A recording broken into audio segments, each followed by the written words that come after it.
sports lovers. Welcome back to Sparky's Sports Show. Standing 5'4" out of Nowhereville, Connecticut, your inflammable host, Sparky Regis.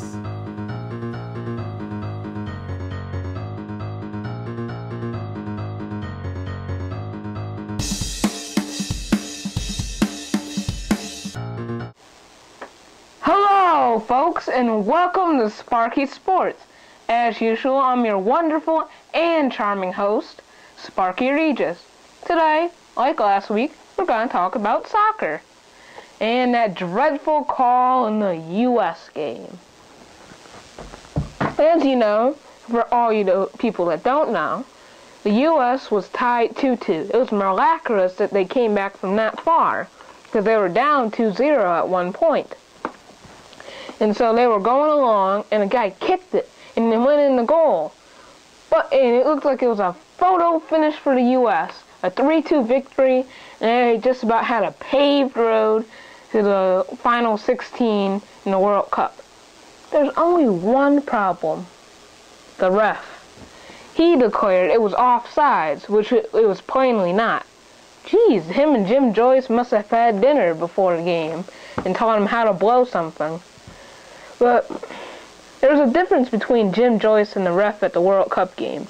Number one, the World Cup ref, he didn't apologize. He didn't even admit he did something wrong.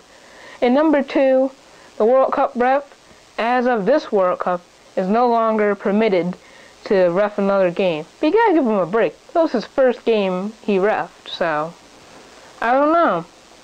What's your opinion? Do you think the U.S. can beat Algeria, who still hasn't won a game yet? Because if they win next week, they're going to the final 16. But if they lose or tie, it makes a couple weird situations. So, people, let me know what you think. I mean, it's the world's greatest sport. You have to have some thought on it.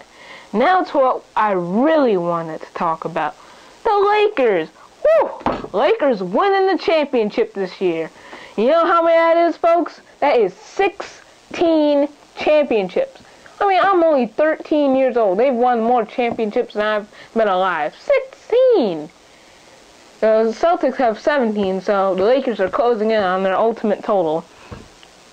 Though Kobe Bryant won the MVP, which I'll talk about later. Ron Artest was the star of Game 7. He was the leader in points. And after the game, he could barely hold in his excitement.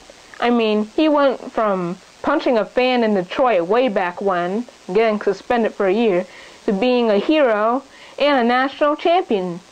I'll give you a little history on Ron Artest. He started his career in Indiana and had a record of history of violence problems.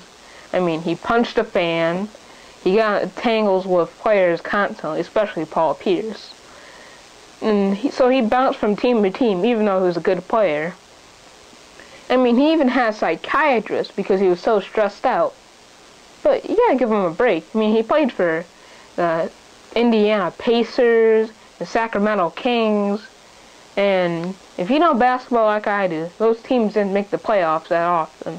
But you should have seen him. He was thanking everybody from his psychiatrist to his family and his mom and dad. And he claimed he was going to release a new album of rap. I don't want to see that come out. Should have seen his first album. I don't want to go there. But let's go on to the man of the hour, Kobe Bryant. He won his second MVP, Finals MVP in the year, winning the first last year against Orlando, with another stellar performance. Now in the last game, he contributed mostly with rebounds. He was still a factor the whole series. And I applaud to you, Kobe. You're a great player. Alright, that's it for Sparky Sports. And remember, people, if you anything you want to know, come on, let me know in the comments. I'll try to talk about it. And don't forget to subscribe. Come on, I need some more subscribers. You know, just get a YouTube account and subscribe. Not that hard, I hope. Well, anyways, unless you're lazy like me. And remember, tune in every week. See my weekly dose on sports. And remember, Sparky loves sports. Peace out, America.